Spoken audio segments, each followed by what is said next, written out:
Dans un contexte concurrentiel de plus en plus difficile, les entreprises sont tenues de mettre en place de nouvelles stratégies commerciales et ce, à l'effet d'augmenter leurs ventes.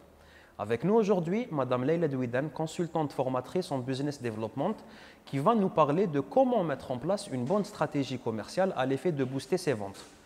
Madame Douidan, bonjour. Merci d'avoir répondu présente. Madame Douidan, pouvez-vous mieux nous expliquer comment définir le potentiel d'une entreprise pour réaliser ses ventes et faut-il faire un diagnostic préalable? Bonjour Akram et merci beaucoup pour votre invitation. Alors, pour répondre à cette première question qui est importante en ce qui concerne la définition du potentiel de notre marché, tout d'abord, c'est très important de bien connaître son marché et de définir ses actions marketing. Alors, pour connaître le potentiel du marché, donc il faut se poser les bonnes questions. Par exemple, il s'agit de connaître qui sont vos clients, c'est-à-dire est-ce que vous ciblez une clientèle B2B ou bien B2C. Il faut cibler un petit peu quels sont les critères sur lesquels vous allez vous baser pour segmenter votre marché, comme le pouvoir d'achat, l'âge, le secteur d'activité, etc. Aussi, donc, il faut connaître un peu comment vous allez répondre à leurs besoins, quelle est votre valeur que vous allez apporter à cette clientèle, bien évidemment, qui va vous permettre de vous distinguer par rapport à la concurrence. Donc, ce type de questions qu'on va se poser en termes de nombre de clientèle, la fréquence d'achat par exemple, qu'est-ce que je peux ajouter encore par rapport au panier moyen, c'est-à-dire en moyenne, combien ils dépensent. Donc là, on peut se baser sur des statistiques, on peut se baser par exemple sur des sondages qu'on va faire auprès de notre clientèle. Et après, par exemple, si on a 40% de personnes qui vont répondre « oui, on est intéressé par l'achat d'un tel produit », on peut estimer approximativement le potentiel de notre marché. Mais c'est très important de bien connaître son marché pour pouvoir définir un petit peu notre potentiel global sur ce marché.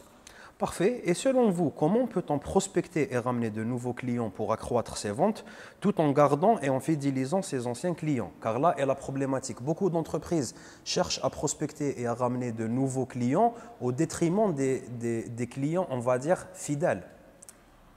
Alors là, vous posez une question qui est très importante dans la mesure où la prospection commerciale et la fidélisation, les actions de fidélisation, sont deux choses ou que chaque entreprise doit faire d'une façon conjointe. C'est-à-dire qu'on ne peut pas prospecter sans fidéliser les actions actuelles et vice-versa. Déjà, la prospection commerciale, on va dire, ce n'est pas quelque chose des plus simples à faire ou le plus agréable. Pourtant, c'est quelque chose de très vital. Chaque année, les entreprises perdent quasi systématiquement des clientèles. Donc chaque année, il y a des personnes qui vont changer de besoin, qui vont voir leurs besoins évoluer, qui vont aller vers la concurrence, qui peuvent changer carrément, qui peuvent carrément changer leur mode de consommation. Donc, pour combler justement ce déficit, il faut non seulement faire de la recherche de nouveaux clients, ce qu'on appelle la prospection, mais aussi de fidéliser ce qu'on a. Pour faire une bonne prospection commerciale, il n'y a pas de recette miracle. Donc c'est une question qui relève du bon sens. D'abord, il faut avoir un bon plan de prospection commerciale, un bon plan, c'est-à-dire qui doit être précis et qui va découler sur des objectifs commerciaux SMART, c'est-à-dire qui sont réalisables. Donc, une fois qu'on a fait ce plan de communication, on peut par la suite définir les actions commerciales concrètes qu'on va mettre sur le terrain pour justement acquérir ou conquérir cette nouvelle clientèle. Parfait. Et côté fidélisation des clients, justement? Alors, pour la fidélisation, c'est tout simplement donner envie ou garder plutôt ces clients et leur donner envie de rester fidèles et à consommer ces produits. Pour le faire, donc, il faut baser notre stratégie commerciale sur une bonne communication efficace, régulière et personnalisée. C'est-à-dire, par exemple, on peut toujours proposer notre offre avec des accélérateurs d'achat ou des accélérateurs pour les pousser, par exemple, à consommer toujours notre produit. On peut jumeler notre offre par des packages ou bien on peut faire… il y a des accélérateurs comme des cadeaux, des remises, des jeux, des concours pour leur, justement, les susciter à faire toujours cet achat-là. Parfait, merci beaucoup. Concrètement, quelles sont selon vous les meilleures techniques pour booster les performances justement de ces commerciaux? Alors, pour les techniques de vente, ce qu'il faut savoir, c'est qu'aujourd'hui, avec la digitalisation la révolution numérique, on a vu les techniques de vente changer et s'adapter par rapport au nouveau contexte. On n'est plus dans une optique de marketing transactionnel, mais plutôt vers un marketing relationnel qui se base sur des actions commerciales de plus en plus personnalisées pour toucher au mieux notre cible. Néanmoins, je peux vous citer quelques techniques qui sont connues. Par exemple, nous avons donc la technique sans casse. La technique sans casse, donc elle permet justement si vous voulez, détecter un petit peu les leviers psychologiques de notre clientèle, puisque les clients sont différents, les motivations d'achat des personnes sont différentes. Donc, il faut se baser sur les vraies motivations de notre clientèle pour adapter notre argumentaire de vente. Par exemple, donc son cas, c'est la sécurité. Donc, il y en a qui recherchent la sécurité, l'orgueil, nouveauté, le confort, l'argent ou la sympathie. Donc, il y a aussi, par exemple, en ce qui concerne l'argumentaire de vente, vous pouvez se baser sur la méthode CAP, c'est-à-dire dans chaque argumentaire de vente, il faut mettre la caractéristique, ce qui définit votre produit, l'avantage, ce qui différencie votre produit par rapport à la concurrence, et le bénéfice, c'est un petit peu le jumelage des deux, l'avantage et la caractéristique, c'est-à-dire qu'est-ce qui apporte à votre clientèle. Chose que j'aimerais aussi signaler, c'est-à-dire que sur un aspect théorique, on peut très bien acquérir ce genre de technique, mais le plus important, il faut toujours pratiquer. Pour pouvoir augmenter ou monter en compétence et pouvoir justement développer une certaine agilité avec notre clientèle, il faut toujours pratiquer pour être, on va dire, plus efficace commercialement. Parfait, vous avez parlé de concurrence justement. Face à la concurrence, comment bien se positionner et surtout comment maintenir sa présence?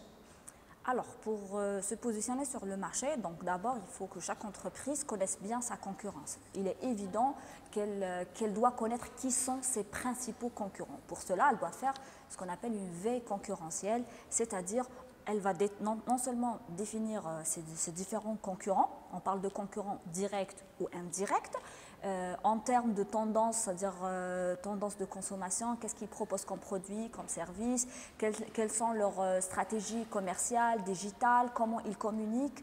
Donc ce type d'informations sont essentielles pour pouvoir ajuster sa stratégie et pouvoir surtout se différencier par rapport à eux. Il y a aussi une autre façon de faire, c'est de réaliser des benchmarks. Les benchmarks, c'est des techniques qui nous permettent de comparer plusieurs concurrents, les meilleurs concurrents, pour les comparer en termes de performance, en termes de réalisation, pour voir et pour tirer surtout les bonnes pratiques. Donc le plus important à retenir, c'est de se distinguer par rapport à nos concurrents, d'innover, surtout si on est dans un marché où il y a beaucoup de concurrents. Quand on parle d'innovation, c'est-à-dire qu'on est capable d'aller vers une stratégie de différenciation. Donc ça, c'est très important à mettre en place et aller surtout dans une optique, on va dire, d'agilité, d'essayer de s'adapter, de saisir les opportunités et d'agir au bon moment grâce aux informations qu'on aurait déjà collectées via la veille et les études de marché qu'on a fait auparavant. Parfait, merci beaucoup. Dernière question. Quels sont justement vos conseils, on va dire, que vous pouvez donner aux entreprises pour justement leur permettre d'optimiser leur stratégie commerciale dans ce contexte qui, faut-il le rappeler, devient de plus en plus difficile? Effectivement, le contexte aujourd'hui est de plus en plus difficile, de par la concurrence, de par du consommateur qui devient de plus en plus volatile, exigeant, qui a l'information à sa disposition.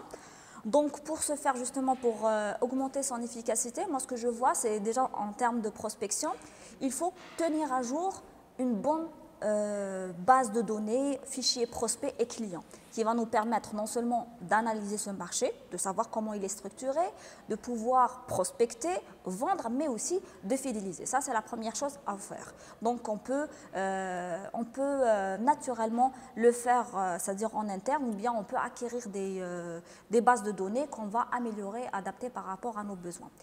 Deuxième conseil que je pourrais donner, c'est de préparer, voilà, de préparer vos actions commerciales. C'est-à-dire, c'est la clé de succès de toute opération commerciale. Donc, il faut, avant d'aller rencontrer votre prospect ou votre client, il faut déjà avoir une idée claire, précise et factuelle sur votre client.